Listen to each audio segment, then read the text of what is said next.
Evangelho de Nosso Senhor Jesus Cristo, dia 29. Falta um dia para uma data muito importante, mas é particular. Vamos ouvir o que tem hoje o Evangelho segundo São João. Havia ali uma jarra cheia de vinagre, amarraram numa vara uma esponja embebecida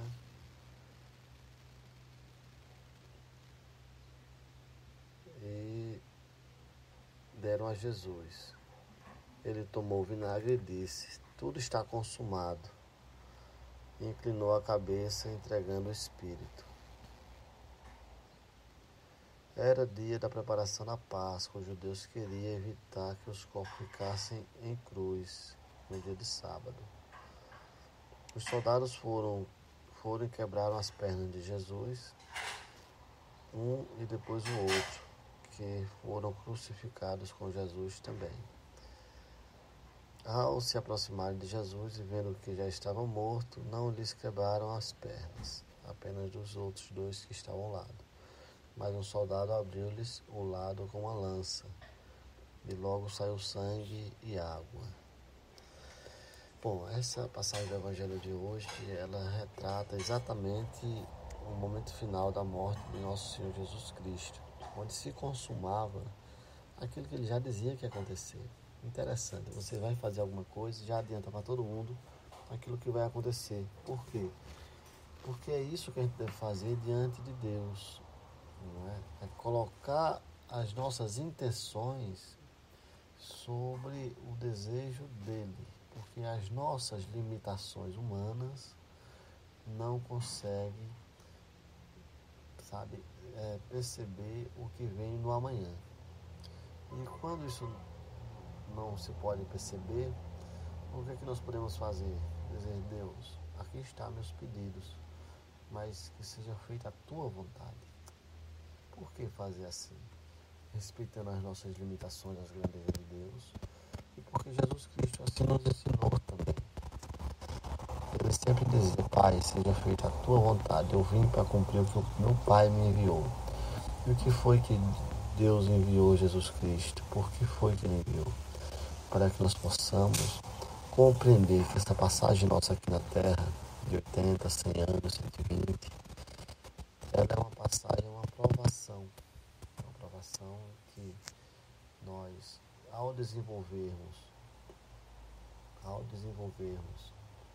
um conjunto de características em nossa personalidade, esse conjunto de características, eles vão nos auxiliar em tudo que a gente for fazer em nossa vida. E quais são essas características? Uma delas é a chamada empatia, ou seja, a capacidade de se colocar no lugar do próximo. Quando que Jesus nos ensinou isso? Quando, por exemplo, queriam apedrejar a prostituta, porque adultério era crime e pena de morte a pedradas no meio da praça. E aí ele disse: quem não tiver pecado, que atire a primeira pedra. Ou seja, ali ele fez com que os outros se colocassem também, que eles também tinham muitas falhas, e que se Deus fosse agir da mesma forma, eles seriam exterminados também. Portanto, deixa para cada um a conscientização da mudança de vida. Foi o que Jesus disse à mulher depois. Eles não te condenaram. A mulher disse: não.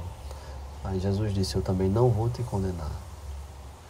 E disse em seguida: vá e não peques mais. Ou seja, ele deu uma outra oportunidade. Ele não disse que não era errado o que ela estava fazendo.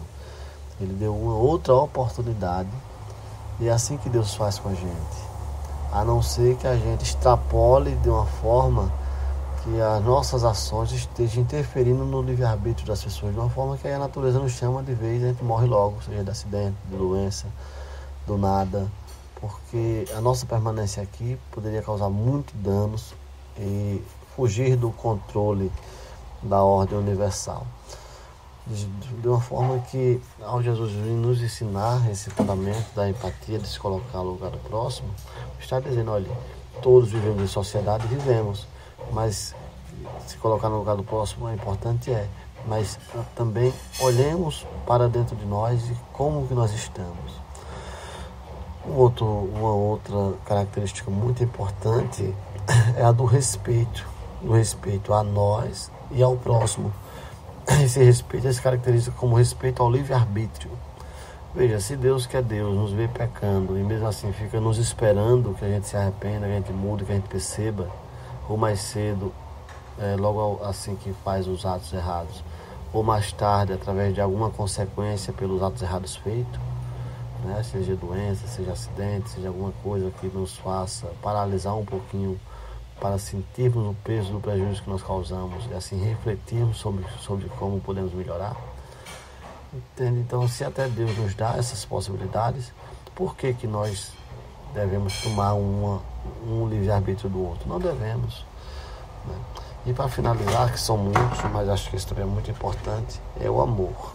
O amor a Deus sobre todas as coisas. Esse é o mais importante. É uma característica que se a gente aprender a respeitar a criação divina, se a gente aprender a nos respeitar como filhos de Deus, como pessoas de capacidade, com toda certeza a gente vai fazer valer essa morte que Jesus teve na cruz e que ele sempre anunciava. Portanto, um bom dia a todos nós. Sigamos em paz sempre.